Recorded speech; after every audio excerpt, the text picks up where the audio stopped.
America loves small-town stories, a main street, familiar shops, everyone knowing each other's name. But in West Virginia, there are cities where that story stopped halfway through. The main street is still there, but no one walks it anymore. The houses remain, but there's no human sound inside. The unsettling part isn't the decay, it's the silence that's lasted for decades. In this video, we're counting down the 10 most abandoned cities in West Virginia, the dark side of Appalachia. Places that once lived off coal, rivers, and industry, then slowly had the life drained out of them. Some towns died from contamination, some collapsed economically, and some simply died because people walked away. Number 10, Gad. If you ever want to visit the ghost town of Gad, you can't just drive there. You have to wait for the lake to blink, because right now it's gone. Buried under Summersville Lake, the biggest lake in West Virginia, spread out like a postcard. Nearly 2,800 acres of water with about 60 miles of shoreline. People come here to boat, swim, fish, paddleboard. Some even scuba dive down as deep as 327 feet. The tourism folks call it the Little Bahamas of the East. And on a sunny day, honestly, you can see why. But under that clean, calm surface is a place that used to be real. Gad wasn't a legend. It was a farming community with families, homes, a post office, land that had names and stories attached to it. It was there from the early 1800s until the early 1960s. And then it got traded. That's the part that sticks with me. Gad didn't die the slow way. It didn't fade out because the jobs left. It didn't collapse because of crime or some big scandal. It disappeared because a bigger plan showed up with paperwork, funding, and a deadline. The U.S. Army Corps of Engineers built Summersville Dam between 1960 and 1966 as a flood control project. It's massive, about 390 feet high, 2,280 feet long, and it took roughly 12 million cubic yards of earth and rock to pull off. It controls a drainage area of around 803 square miles. Water gets released through a tunnel so wide it sounds fake, about 29 feet in diameter. The project cost nearly $48 million back then. And in 1966, President Lyndon B. Johnson came out to dedicate it. Here's the human cost. Before the water rose, Gad and another nearby community had to be torn down. Families were forced to move off farms they'd lived on for generations. Even graveyards weren't spared. 6 family cemeteries had to be relocated. And today, Gad is mostly invisible. The lake gets drained about every 10 years for maintenance and inspections, and that's when the past suddenly shows itself. Old roadways, foundations, even rock carvings, like the town is trying to prove it existed. So let me ask you this, if a place can vanish under beautiful blue water, what happens when the disaster doesn't look beautiful at all? Number 9, Saunders. At first glance, Saunders doesn't look like a ghost town in the Hollywood sense. It's an unincorporated community tucked into Buffalo Creek Hollow, about 12 miles northeast of the town of Minden. One road, one creek, steep hills on both sides, the kind of place where you grow up thinking the valley walls are just how the world is shaped. But Saunders is famous for a reason that still makes your stomach tighten. On the morning of February 26, 1972, around 8 a.m., a coal waste dam up on the Middle Fork of Buffalo Creek failed. And what came down wasn't just water. It was water mixed with coal, slurry, and silt, about 132 million gallons of it, charging into a narrow hollow where people had almost nowhere to run. Here's the part that sounds unreal until you sit with it. The first surge reached Saunders in roughly 2 minutes. 2 minutes is barely enough time to find your shoes, let alone outrun a wall of black water. And because there were multiple dams stacked in that same drainage, once the top one let go, it set off a brutal chain reaction downhill. By the time it was over, 17 communities along Buffalo Creek Hollow were damaged or wiped out. More than 500 homes were destroyed. Around 4,000 people were left without a place to live. The official numbers often cited include about 125 lives lost and roughly 1,000 to 1,100 people injured. The kind of statistics that don't feel real until you picture it happening in a valley where everybody knows everybody. What keeps this story from fading into just another disaster is the argument that followed. The company connected to the site, Buffalo Mining Company under Pittston, famously tried to frame it as an act of God. But investigators pointed to design and construction failures, human decisions, not lightning bolts. And one detail still makes people furious. Accounts say the dam had been marked satisfactory only days before it collapsed. Even the money couldn't put it back together. In 1974, the civil case settlement was about $13.5 million, averaging roughly $13,000 per claimant after fees. That's not a fresh start. That's a bandage. And today, the hollow looks calmer. There's a memorial highway, a disaster monument, and the creek itself has been restocked. Trout returning, with the state restarting stocking around 2006. Nature heals faster than trust does. This wasn't an act of God, it was an act of man, placing industrial risk above a tight-knit community that had no easy escape route. The lesson Saunders leaves behind is brutal and clear. When waste is stored uphill from homes, probably fine is never fine enough. Number 8. Minden, picture this. You're standing by a creek that looks totally harmless. It runs quiet, it shines in the sun. It's the kind of water you'd skip a rock across. Now imagine that creek has a second job. Not just carrying rainwater, but carrying a problem from somebody else's past pram into your yard. That's Minden, West Virginia, a tiny former coal town, about 250 people, tucked in a narrow valley where the water doesn't have a lot of places to go. And here's the twist. Minden isn't abandoned because the buildings fell down. Minden is the kind of place that gets hollowed out by something you can't see. From 1970 to 1984, a company called Schaffer Equipment built electrical substations for the coal industry. They used transformers filled with PCB-laced oil. If PCB sounds like alphabet soup, here's the simple version. It's a man-made industrial chemical that got banned in the U.S. in 1979 because of serious health and environmental concerns. But even after the ban, old equipment and old practices don't magically disappear. According to reports, leaks, beaks, spills, and dumping left contamination on and around the property, and runoff reached Arbuckle Creek. Here's where it gets nasty in a way people don't expect: flooding. Not a one-time flood that makes the news, but frequent floods that act like a moving truck for contaminated sediment. When the creek jumps its banks, it can pick up that tainted muck, slide it downstream, and drop it on nearby land parcels, basically turning the floodplain into a messy reshuffle of where the contamination lives now. This wasn't a brand new discovery either. West Virginia's DNR flagged PCB contamination around Schaffer back in 1990. Decades later, community worries pushed the EPA to resample in 2017, then hold public meetings in 2017 and 2018. EPA testing said the PCB levels didn't show an immediate threat right then, but they also found the contamination had moved and settled along the creek floodplains. And it spreads farther than you'd think. Elevated PCB levels have been found up to 1 mile downstream. Wetlands and even endangered species habitat along the creek have been cited as contaminated. And Arbuckle Creek doesn't just stay local. It flows into the New River Gorge National River, a place people visit for recreation and fishing. Now, jump to the present tense.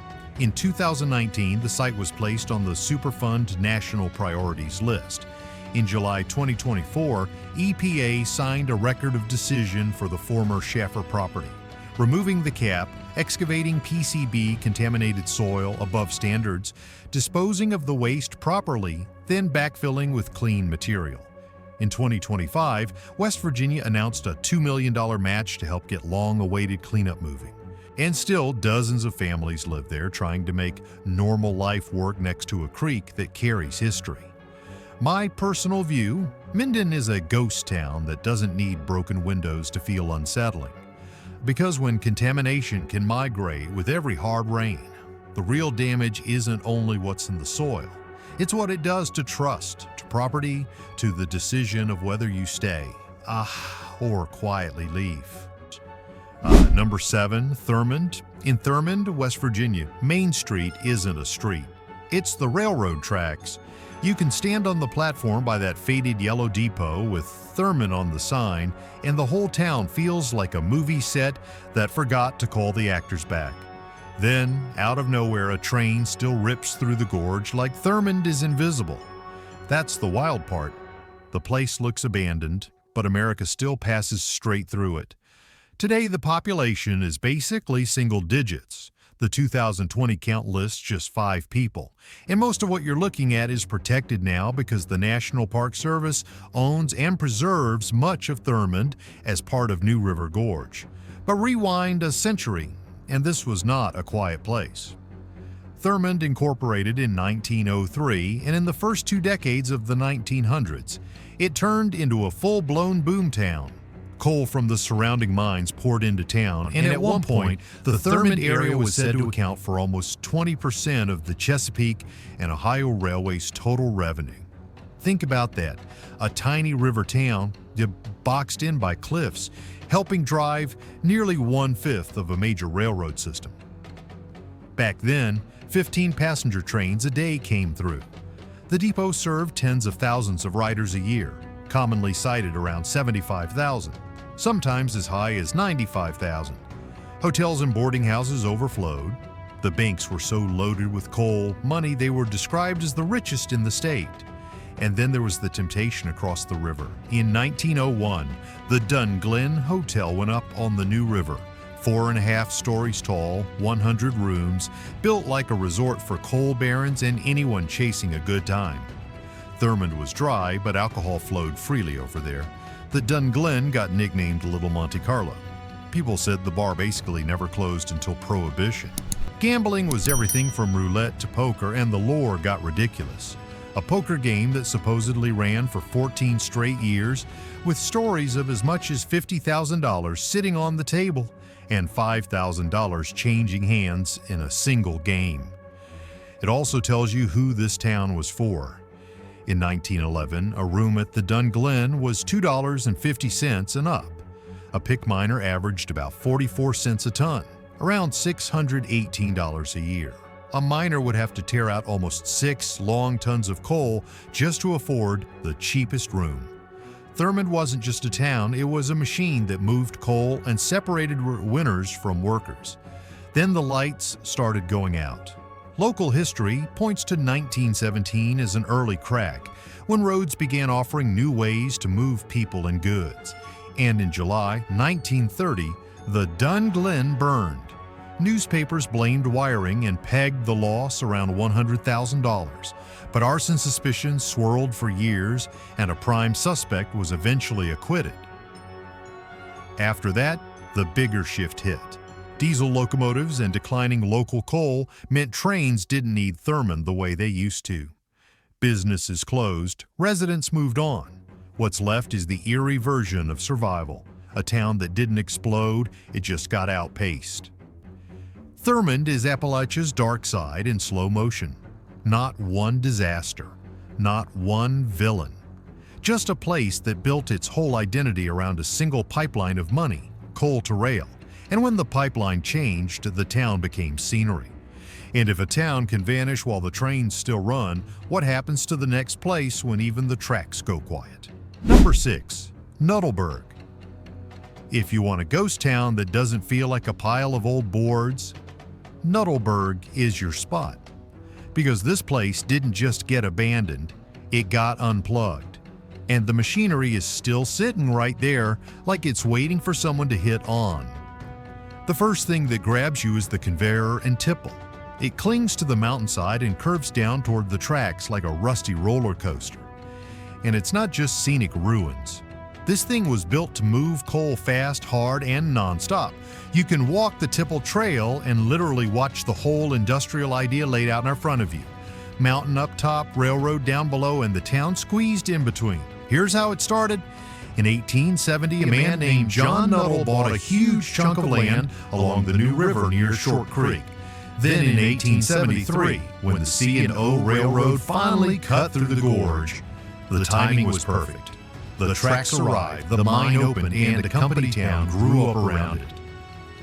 When Nuttall died in 1897, his family kept it running, and Nuttallburg became one of those places where the schedule of daily life was basically the schedule of the mine. Now for the twist people never expect. Henry Ford shows up in West Virginia.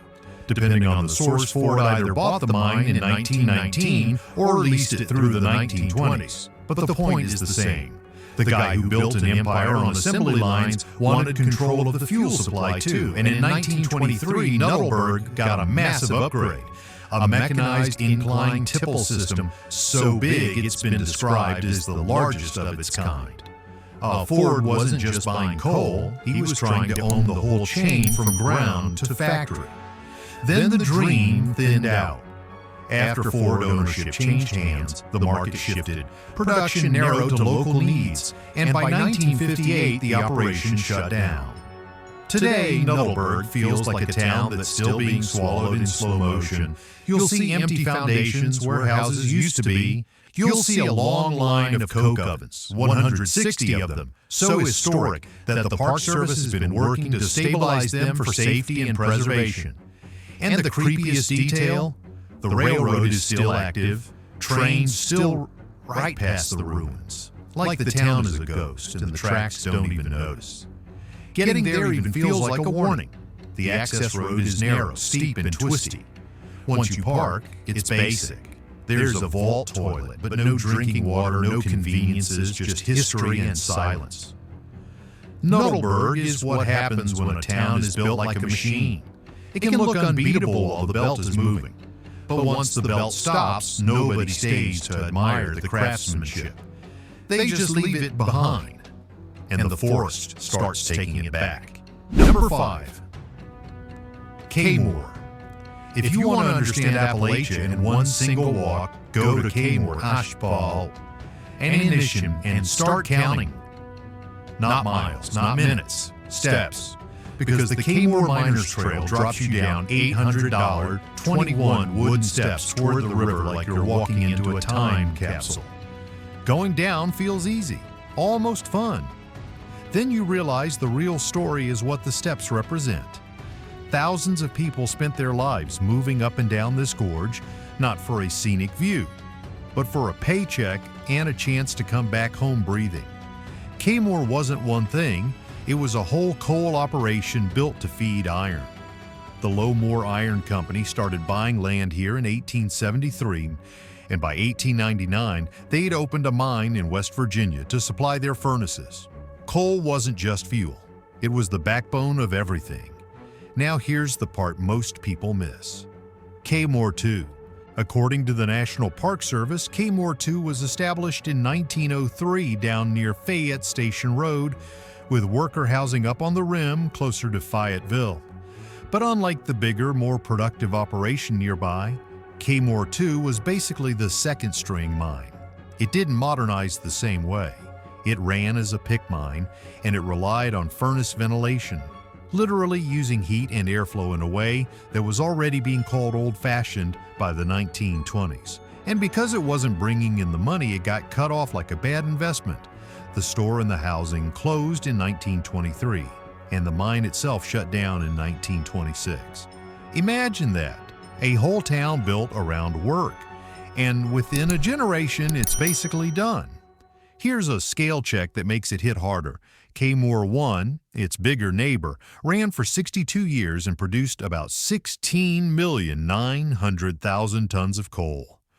The Park Service compares that to filling 18 Empire State Buildings. That number isn't just trivia.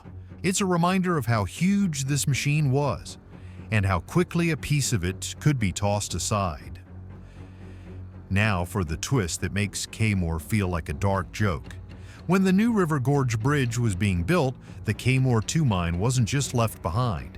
It was filled with concrete, sealed up, because it sat where engineers needed support for a bridge pylon. So the mine that once held workers underground became literal foundation material for one of the most famous symbols of progress in West Virginia. Kaymoor 2 didn't just collapse from bad luck, it collapsed from math. profitability, efficiency, and the brutal logic of industry.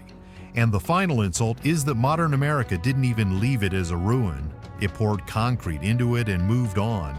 So when you climb those 821 steps, back up, legs burning, chest tight, you're not just hiking. You're doing a tiny version of what the workers did, except you get to go home. They built the gorgeous future and then got buried under it. Number 4. Sewell.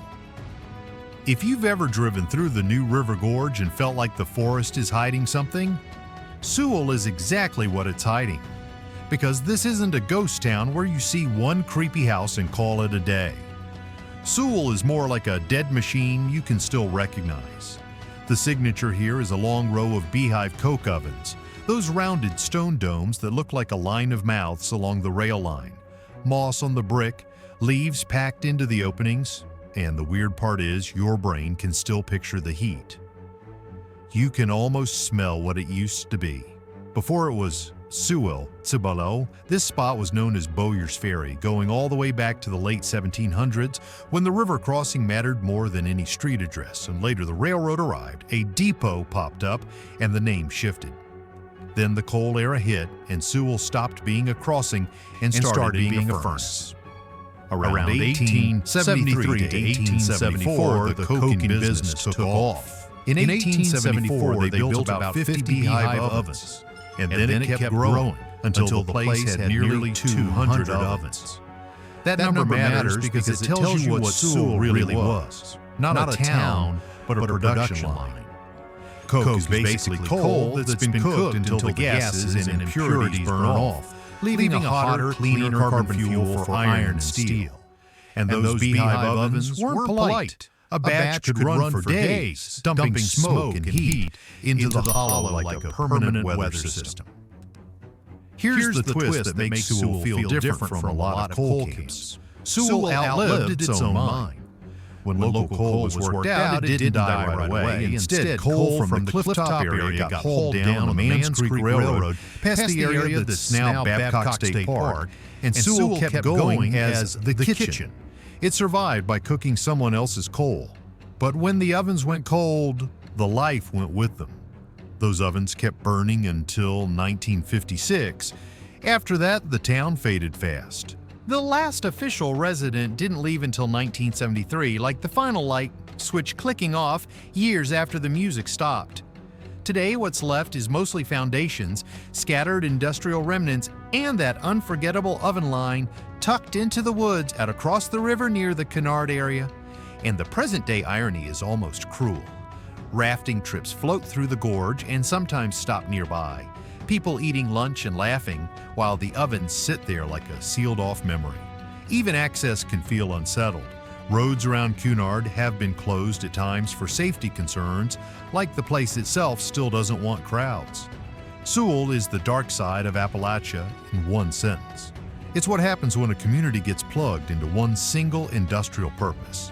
It can keep breathing even after the mine is gone. But the second the ovens stop, the whole town loses its reason to exist.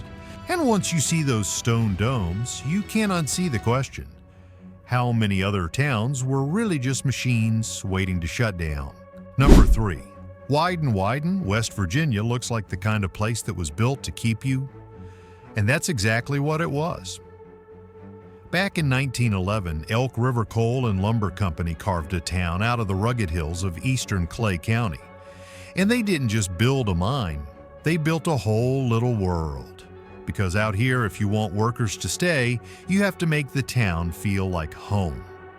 To connect it to the outside, the company built the Buffalo Creek and Gauley Railroad, a lifeline that ran 18.6 miles from Dundon Ridge to Widen. That rail line wasn't just transportation, it was the town's heartbeat. If the trains moved, the town lived, and Widen wasn't some slapped-together camp either.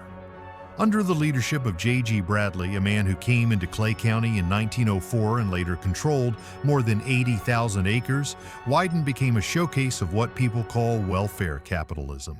The company wanted loyalty, so it offered a version of the American dream, with a company stamp on it. There was a bank, there was the El Rico Company store, there were schools and churches. Later, the town even had a YMCA, a high school, a swimming pool, a ball diamond, and a company-sponsored baseball team. And here's a small detail that sticks with people. Many of the houses were painted in that classic company red. If you've ever seen photos of old coal towns, you know the look. Orderly, uniform, almost comforting, until you realize what it means, because the comfort had strings. Widen grew during a time when unions were weaker, but eventually the United Mine Workers came back into the picture. There were labor strikes in 1933 and 1941, and then the real fracture hit in 1952, a strike that stretched roughly 15 to 16 months depending on the account. Picture that, more than a year of tension in a town where your job, your rent, and your groceries were tied to the same company. Widen's dark side isn't just coal is dangerous. It's that the town was designed like a system. One employer, one store, one railroad, so when trust broke, the whole place couldn't bend. It could only snap. After that long conflict, the company sold the mine to Clinchfield Coal in 1959. And then the plug got pulled. By 1963, the mine and the railroad shut down. When the 18.6-mile lifeline stopped running, Widen didn't slowly fade. It basically lost its reason to exist. Today, Widen is described as largely a ghost town, but the memory still breathes. Former residents come back every July for Widen Dish, just like they're trying to prove it was more than a company project. And the strangest irony? That same old rail corridor is now used for recreation. Rail bikes running a 12-mile round trip that takes about 2 hours, turning the line that once hauled coal into something tourists ride for fun. Widen's lesson is brutal. A town can look perfect on the surface, but if it's built to depend on one power source, the moment that source fails, everything goes dark. Number 2, Spruce. West Virginia is one of those places that sounds like a joke until you realize it was real. People used to call it the highest and coldest town east of the Mississippi, sitting up around 3,800 plus feet in the mountains of Pocahontas County. And the way you reach it says everything. Even today, Spruce gets promoted as a place that's accessible only by rail. No cute little downtown drive-through. You ride in like you're visiting a secret.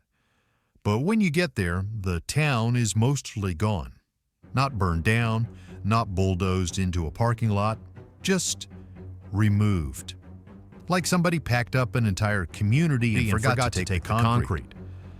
Spruce really took shape around 1902 along the Shavers Fork of the Cheat River.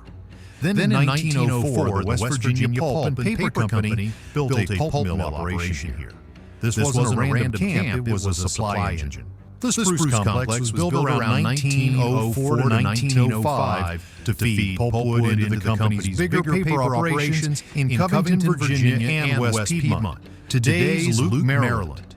Here's where the story turns mean. By 1925 to 1926, the Spruce mill shut down, and the machinery didn't just rust in place. It was moved to Luke, Maryland. Even locomotive maintenance shifted over to Cass. In other words, Spruce didn't decline. It got hollowed out. The heart of the town, the reason people were there, was literally unbolted and shipped away. And what's left today is eerie in a different way than a classic ghost town. You don't get rows of collapsing houses like a movie. You get concrete slabs here and there scattered like footprints. And if you look at old photos, like the historic shots of the log pond and pulp mill, you realize those slabs are the shadows of something that used to be loud, wet, and busy. A mill town with men working, logs floating, machinery running. And now it's quiet enough to hear the wind in the trees. There's another layer that makes Spruce feel especially dark. And it's not just history. It's what the landscape still carries. The logging that fed this place stripped shade along the parts of Shavers Fork, letting more sunlight hit the water and warming it.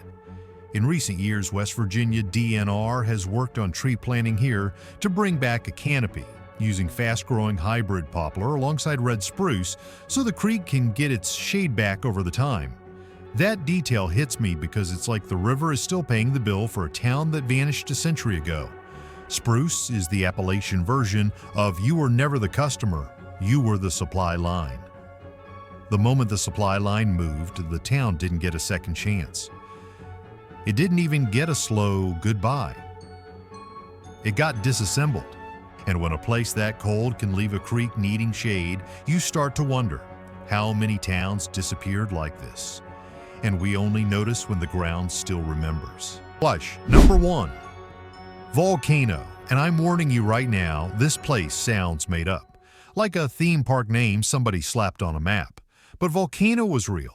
And it was the kind of boomtown that could go from future of America to gone in one bad night. Here's the weird flex. By 1874, Volcano was already bragging about having things most rural towns didn't. People even like to point out it brought bathtubs into the area. That sounds funny until you realize what it means. This was money, fast money, oil money, the kind that turns a patch of woods into a town with hotels, saloons, shops, a post office, basically everything people needed, and plenty they didn't. The engine behind it started early. In 1864, W.C. Stiles founded an oil company on about 2,000 acres right here.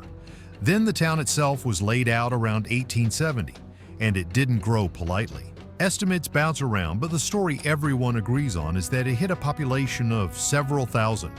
Some sources say nearly 4,000, before the whole thing blew apart.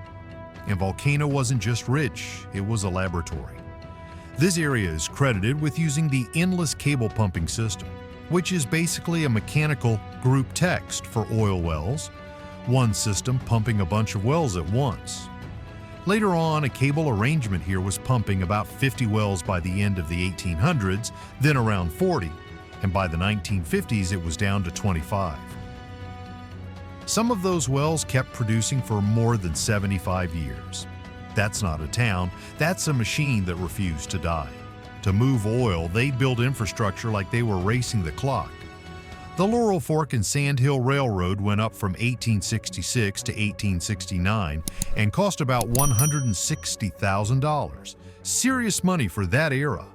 Then in 1879, Volcano helped pioneer a new idea, West Virginia's first in-state pipeline, running oil to a pumping station at Murphytown. That pipeline detail matters because it hints at the dark joke coming. The tech kept evolving, but the town was running out of luck. Volcano even had its own paper, the Volcano Lubricator, running from 1871 to 1879. And that name is perfect because Volcano wasn't just selling oil as fuel, it was tied to the early idea of oil as a lubricator. Then came August 4th, 1879. Reports from the time say the fire looked suspicious. Like there had been earlier attempts, watchmen were posted, and the blaze was discovered right after that guard routine slipped. And once the nearby oil tanks ruptured, it wasn't just a town fire anymore, it was oil. Burning, spreading fast. Volcano was never fully rebuilt. Today the place feels like a whisper with a sign. You can stand at the Volcano plaque/historical marker, then head into what's now a county park area, no admission, where the trail is marked and the hike leads you toward ruins. And the visuals are eerie in a very specific way. Old foundations, steep steps up toward the Stiles estate area, and even the ruins of Thornhill, a 3-story structure built in the shape of a Maltese cross. You can still spot decaying oil tanks, a pump house, and a foundation where a steam engine once powered the system. And every year, people keep the memory alive with Volcano Days, plus a tradition of former citizens and friends sharing a yearly dinner that's been going since 1893. Volcano didn't fade, Volcano got addicted to speed. Fast growth, fast money, fast tech. Until one fire exposed the truth. A boomtown can feel invincible, right up until it's built out of the most flammable kind of success. West Virginia's abandoned places don't all die the same way. Some get drowned under a lake, some get wiped out in minutes, some get poisoned quietly, and some just get outpaced by a new economy that never looks back. But the pattern is always the same. When a town is built around one lifeline, the moment that lifeline snaps, everything turns into memory fast. And what's left behind isn't just empty buildings, it's a warning you can walk through. Now I want to hear from you. Which place on this list hit you the hardest and why? Was it the sudden disasters or the slow, invisible kind? If you want a part 2 with even deeper stories, local legends, and more forgotten spots across Appalachia, hit like, subscribe, and drop the next state you want me to cover.